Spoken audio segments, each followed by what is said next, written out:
There you go. Cool.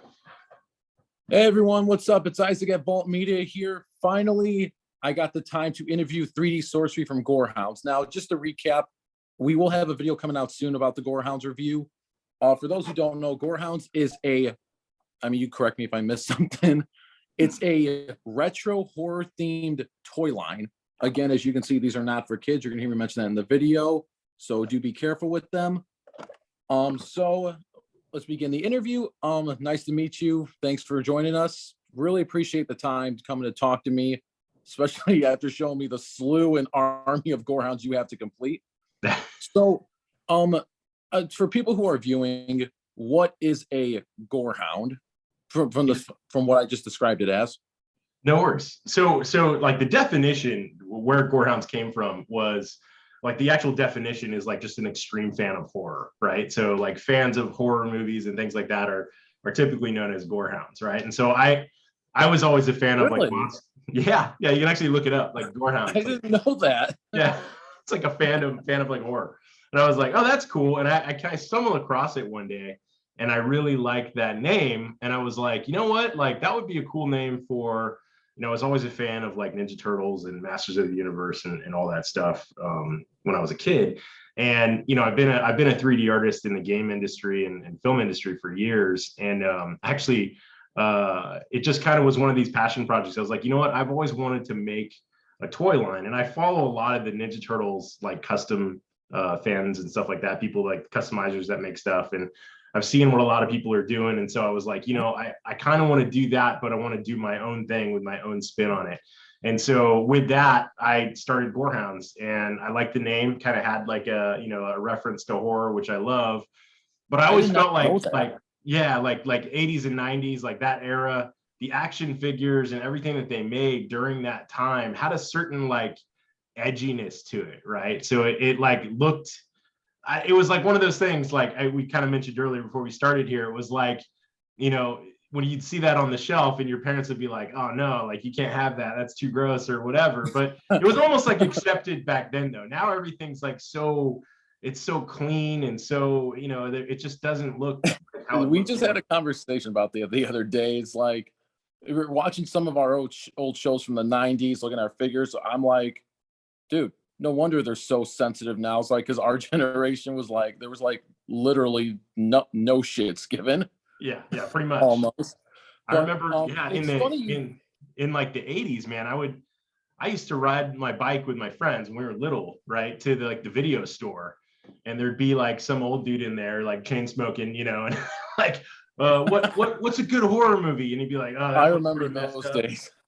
So you get a big bag of like VHS tapes and you go home and you just watch this like horrible stuff. But it like, to me, I felt like that always was like what made me a creative, right? I felt like that was kind of, the birth of all the wicked stuff I make later in life, so it was cool, man. For me, it just, it's basically kind of a love letter to the toys I loved when I was a kid, and now just kind of coming up with my own ideas and put my own spin on it and trying to evolve it into something bigger. And so it's really cool. It's super fun to do. It's funny you mentioned the Teenage Mutant Ninja Turtles and the He-Man, because again, you'll see in the video, my buddy Mark, when he's looking at, he's like, dude, these look like the style that reminds me of TMNT. And I'm like, I think that's what he was kind of going for. Yeah, totally. Yeah, I did some arrangement, like some throwbacks, not like to copy it, but I loved back then, they used to do a lot of like hand-drawn art and stuff on the packaging.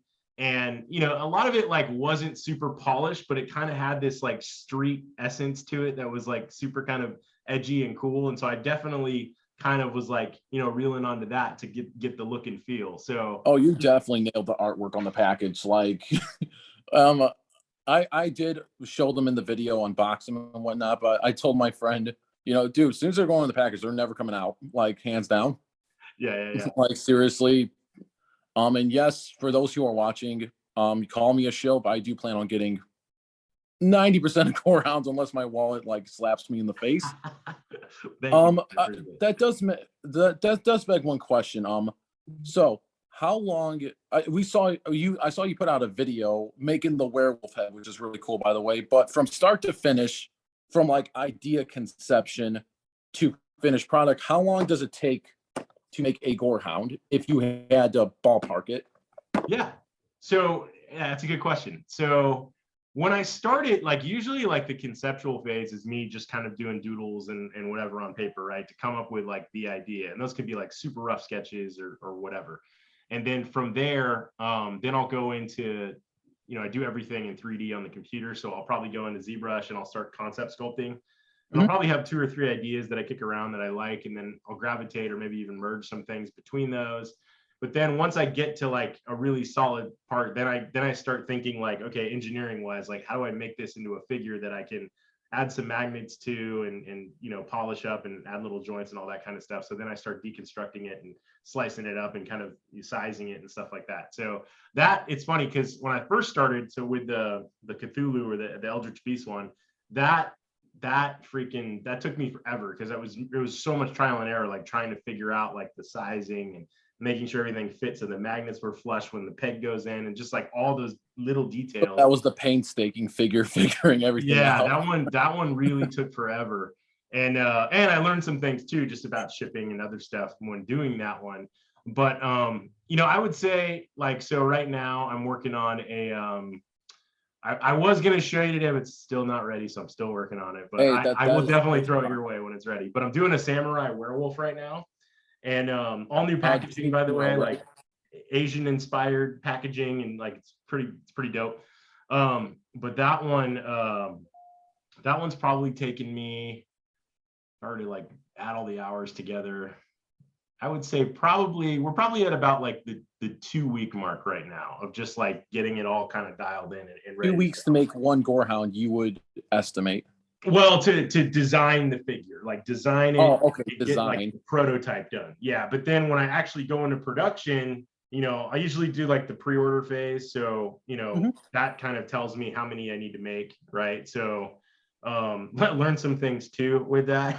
I didn't realize that the first one was going to be, I guess, as popular as it was. And so, I try to cap it, I think at 50 is what I have it right now, but I'll just start producing them. So I have like resin printers, like my garage is basically like a factory now, but I'll start, basically putting these things out. And then each one, you got to like sand it down and take off all the little errors and take some, if I need to, I'll use like plastic putty and fill in little parts that need it and just all those little areas. And then the magnet phase, which takes forever, and getting the magnets in. So that phase kind of becomes like almost like a production line, and I try to divide it into timelines where I can do it. But yeah, I would say that actual production phase, like per figure, I mean, these last ones, the brain saw, I think the one that you have right there, he's actually my favorite right now. Yeah, that one was like I did 50 of those ones, and I still have 1, 2, 3, 4, 5, 6, 7 of those that are getting ready to go out. And so I've got like the 43 of those have taken from the minute it was on sale to now. It's almost at like the 3-month mark. So it takes a while, dude. It takes, because you're just trying to, but I'm also balancing other figures too. I've got like the Krampus and, I've got like 4 figures going at the same time. So it's actually that when I showed my mother these, I think that was the one that disturbed her the most. So nice. Yeah, and I told her, she's like, "Are they supposed to be grotesque?" I'm like, "They are called Gorehounds, Mom." Yeah, totally. But I mean, she does think they're pretty cool. My dad said the same thing. He's like, "Those look like the figures I used to buy you and Russell, except they're terrifying." And he meant that in a good way. That's my plan. That's awesome.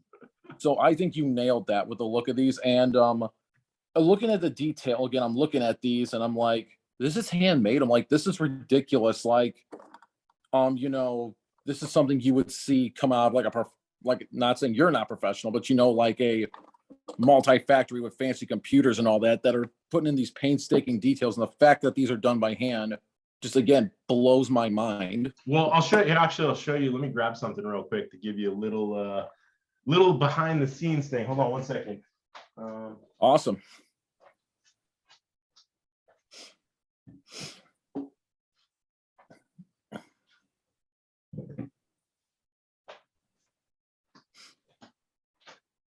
So yeah, to talk about the packaging, actually this guy right here, on each one. So after I make it, I gotta make not only the packaging, right?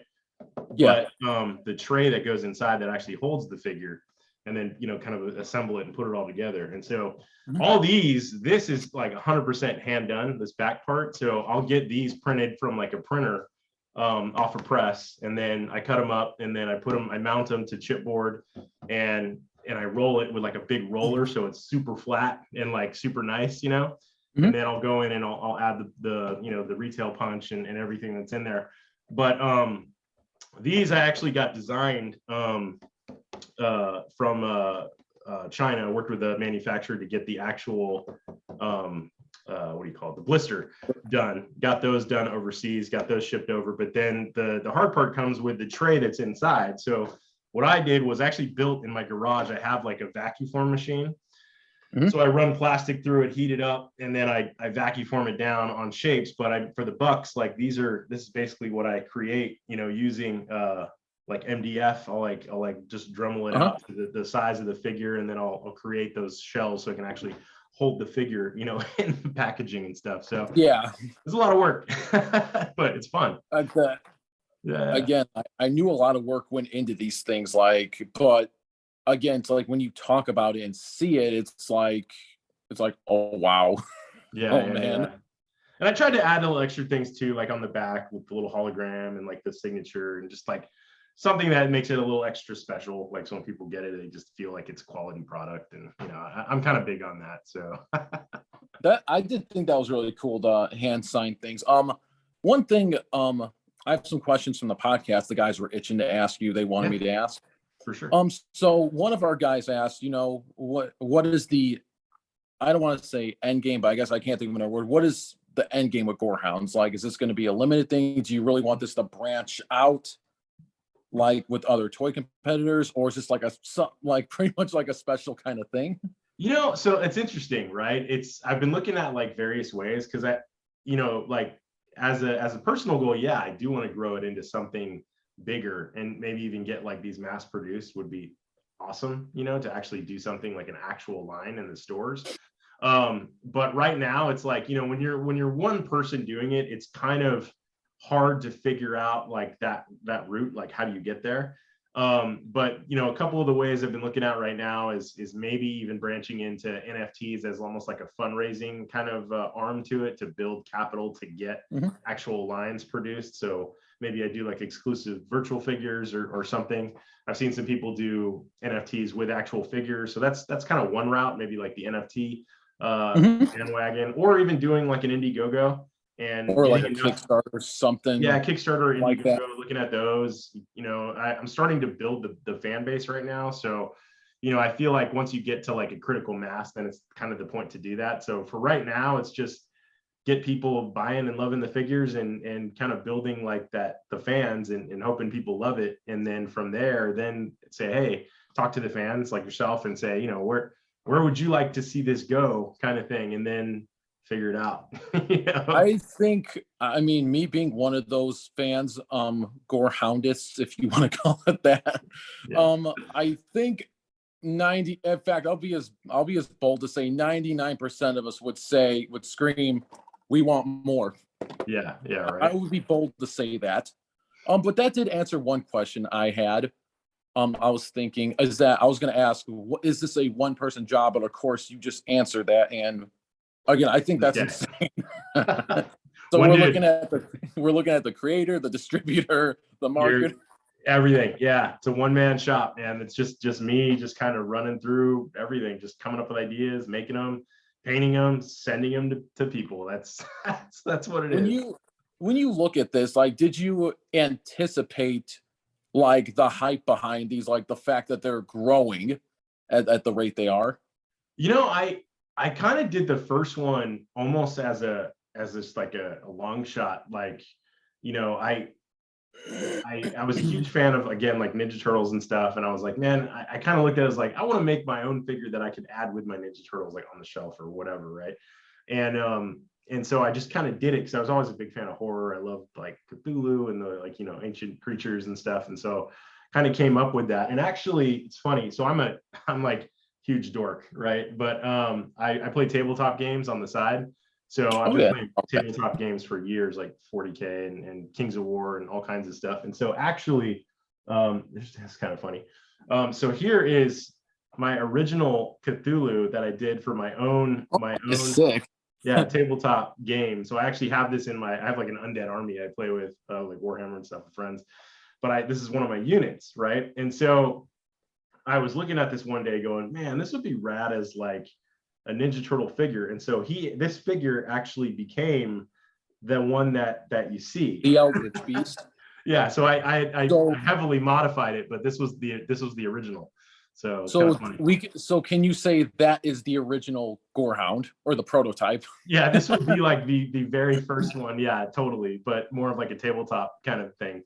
But yeah, then I was like, you know what, let's make it into like a Ninja Turtle, like let's make it awesome. And so that one became what you see here, or I mean, this became what you saw.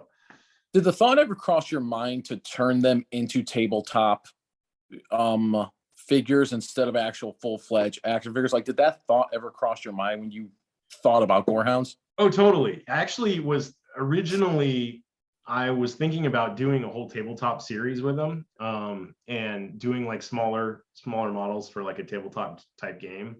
But I just feel like it's gotten so saturated. Like there's so many people doing tabletop models now and selling. Oh yeah, I do have some friends that participate in that, and I will say that the table. I mean, I don't know if I'm naming it right. The tabletop game community is huge. It's huge. It's huge, and it's very hard to. I'm sure it could have got some traction and stuff, but for me, I was still again such a fan of the toys and like the old school stuff, and I was like, what do I really want to do? Do I want to like be busting out all these like armies and little things, or do I want to concentrate on something cool that I can like put on my shelf or hang on my wall that's going to look rad, And for me, like I was always more of a collector like that, so I kind of went that route. I was like, you know what? No, I want to like have people putting these on their walls and like showing them in their backgrounds, like being proud of them and stuff. And I think that's cool. And you can do that with tabletop too, but I just feel like there's something that's so cool about a lot of these retro style figures and 80s stuff. And that's another thing too. It's like a lot of companies right now, like NECA and all these other ones, they're doing these retro re-releases of all these old figures. I've noticed that, even like, for example, the reaction horror figures stuff. Totally. This is something you wouldn't expect nowadays. In fact, it seems like our whole generation, it's like going back to the retro. Yeah, totally. And that's one thing I've noticed, whether it's video games. I mean, how many retro re-releases are we seeing? I mean, the figures, even movies, it's like ridiculous, the retro craze going on right now. Totally. And I think that's what kind of part of me was like, all right, I want to do it retro, but like I want it to feel almost like it existed in another like a multiverse, right? Like if we were in the 80s, yeah, these like you could have seen these, like you said, on the shelf in the late 80s, early 90s, and been like, oh yeah, I remember those. Like I think that's kind of where I wanted to go with it. It's funny, I actually did an art gallery show out here in I'm in Southern California. I saw that on Instagram and I thought, oh, that's really cool. Yeah, we did that, and that was kind of the theme. I shot a little commercial with my kids and some other stuff, and we kind of did that whole theme, like like this was almost like a relic, retrieved from late 80s, early 90s. It's funny you say that, actually, because when you launched that commercial, I was actually working midnights on my hospital unit, and when I watched it, one guy came, I was like, "Are you watching retro commercials?" I'm like, "No, dude, this is new." Exactly. And so it's ironic because the same dude who saw that commercial, he's like, "I got to get one." I'm like, "Well, you better hurry, man, because like this dude only makes so many. That's it. Once they're gone, they're gone." So totally. He's like, "Do you get yours?" And of course, I pulled up my shop app. I'm like, "Yeah, I got mine." That's awesome. But I will say, you definitely nailed the retro aspect of it, and so brings me to another question again. So we're all wondering, and I can speak for Vault Media, and I'm sure other people who are huge fans of GoreHoundz are just itching. What can we expect from GoreHoundz in 2022?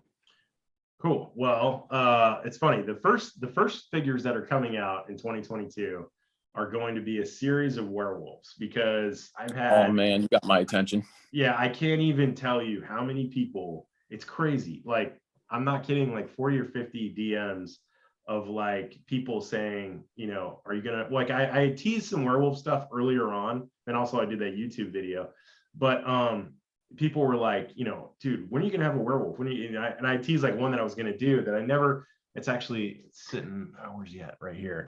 Is that I a just, Moonclaw? yeah, Moonclaw. So here's like a prototype one that I did of him, but I liked it. I liked it, but I changed a lot of stuff on it. So I made like his head a little bigger, and I tweaked his hand and added more. He's almost like a two-faced werewolf, like this guy is. Like if you think of like Two-Face and a werewolf, that's what kind of. Oh yeah. And so I did a lot more work on him. So I'm actually really excited to show him when he's ready. But you can expect for the first quarter, which is almost done here, but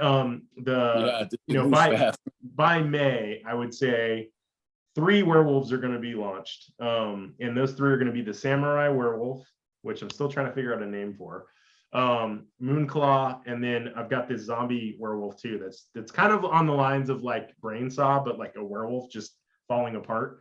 And I'm thinking I'm calling him Howler. That is sick. Yeah, he's kind of, it's interesting because I think I'm calling him Howler, and the reason why is I've been toying with the idea of building like a muzzle accessory that you can like put on him.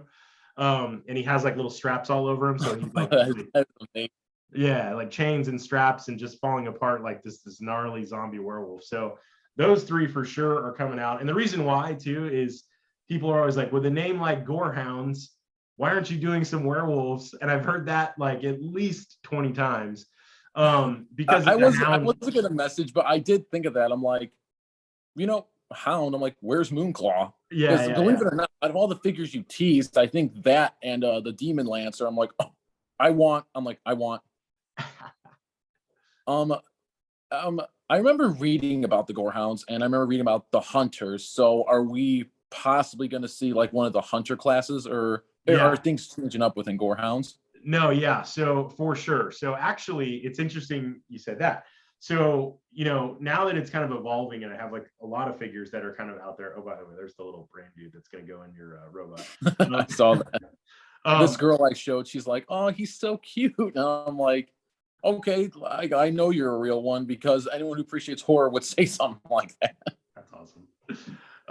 Yeah. So, you know, when you're developing a line, like I'm trying to evolve the story and evolve the brand and make it, you know, have more meaning and carry the stories further. And, you know, it's funny, my history was like back in like independent comic books and stuff like that back in the day. And so I've been thinking about doing maybe even like a mini comic book with GoreHoundz to kind of flesh out the story a little bit more and kind of bring it all together. But that would be amazing, especially, you know, I write comics too. I actually am working on a horror comic myself. So anyone who either like me works on comics casually or loves comics, I mean, you throw that with a figure, I mean, that's just something people can't resist, in my opinion. It's just, there's something so cohesive and cool about it and symbiotic that I think it needs to happen in one way or another. But with that, so on the werewolf end of things, going back to that, the Samurai Werewolf, it will be the first good guy Gorehound, right? So he'll be a hunter. Oh, really? Yeah. So I'm developing 4 hunters that, you know, probably I guess would at least 2 of them for sure going to hit this year. But one of them, the other's name is Grimshot. He's like a zombie mummy kind of gunslinger dude. So he'll be the other hero. Cool. So those 2 will be like the heroes, and I do want like a squad of 4 heroes eventually, but I'm kind of trying to tailor the story around those 2, and then everything else is just like enemies and crazy stuff. So are they going to have the same packaging in a sense? You know, say Gorehoundz, but it'll like say their name. Will it say Hunters, or is there something going to be distinctively different to like kind of show people, hey, this is a hunter, this is a good guy? Yeah, totally. I will have something regarding the hunters on the packaging, but the packaging generally will all look the same. Even like the Asian inspired one I'm doing for the Samurai Werewolf, that I'll have to send you the preview of what I'm working on. But it's basically like a feudal Japan in the background, but with Gorehoundz over it. And then I've got some like demon like floating heads and some other stuff back there to make it just look cooler. It has like a rising sun. Cool. It has like a rising sun in the background, just some other stuff. But but I want to start getting into more different backgrounds on the packaging just to kind of give it a little variation with the same. It'll look the same. Like if you put them all next to each other, they'll look the same, but just add a little more variety to it, so it feels like this like more epic kind of thing. So we're going to be sprinkling that in for sure. I can't wait for it already, man. Awesome, man. I'm telling you, this is, I mean, looking on Instagram, again, there's a bunch of little shops on Instagram. There's a lot of cool things. That's one thing I do say about Instagram. And usually I'm not a big social media guy, besides the podcast, but I will say Instagram is a cool way, you come across stuff like this, or like other small business or like artists who are trying to promote their work. That is one positive thing I do say about Instagram. And of course, when I came across GoreHoundz, I don't even remember how it did. It just showed up in my feed, probably from all the scary tattoo stuff, rock stuff. Just my Instagram was like, dude, like telling me you have to look at this. And it's funny because I've been following it, and when I finally, but there was a while I didn't have Instagram for a while, and when I went back on, I saw the green was sold out. I'm like, are you kidding me? But then you came out with the purple. I'm like, okay, I'm not missing out this time. That was kind of the reason I came out with it. It's kind of funny that the purple was a total whim. I did the green ones, and I was just messing around. Like I had one sitting on my desk, and I was like, I wonder what this dude would look like purple, right? And I painted it purple because I always thought purple was like a really cool kind of like, I don't know, Warlock color scheme, has that like, it does have that kind of mystic vibe to it, purple. Right. And so I started painting it that way, and I was like, I really like that. And then I added like the kind of that teal on the wings and just some different little popping aspects. And I was like, that looks pretty cool. I was like, you know what? And so many people like yourself were like, dude, are you going to release this? Like I missed the first ones. And I was literally sitting there one night, and I was like, maybe I should just do like another one just so like these people are stoked. And I'm trying to stick to the, hey, every release, I only want to do 50, but I was like, all right, let's do a variant. Let's do freaking the purple one, put it up there, and then boom, like that one. I think people like the purple one more than the green one, to be honest. Like I don't know. They both look good. Everybody has their favorite, but more than not, people like the purple one over the green. So it's cool. So what was your fastest selling figure, you would say, where it hit the website and then like it was like, oh, gone? Oh, dude, the Krampus, dude, which was totally, I did as like a holiday thing. The Krampus, like that thing sold. I sold so many I had to like shut it off. Like I had to kill it. Like it was too much. And I did it like right before Christmas, and I was like, oh, I'll do this extra thing. It'll be fun for the holidays, like a little bonus kind of figure. And it was like, just like, it was crazy, dude. It was like instinct. Like, is that the painted figures or the DIY kits? The painted ones. Oh, okay. So I came out with a DIY after, because I was like, I can't do any. I don't have the bandwidth to do any more painted ones. But it was like in a matter of like a couple hours, that one was like gone. That one was crazy. So yeah, that is crazy. Sorry, that's my brother. No worries. My brother saw these and he's like, oh, those are pretty cool. And he's not even a big horror fan as it is, but even the fact that he thought these were cool, it's like, hey, doing something right. That's awesome. Yeah. I think that's all the questions I have. Again, when you said like May, we can expect these are just like estimated dates, right? Because again, like with anything, life happens. Totally. Yeah. I would say you can definitely expect the Samurai Werewolf. He's gonna come probably next week. So I would say like a preview of him, would you say, or what's that? Like a preview of him, a pre-order? No, I think I'm gonna have the previews. I'm probably gonna be dropping here in the next couple of days because he's pretty much done. And so I'll be showing the prototypes, all that kind of stuff, kind of building the hype. And then next week, I'll probably have the actual finished one ready to go.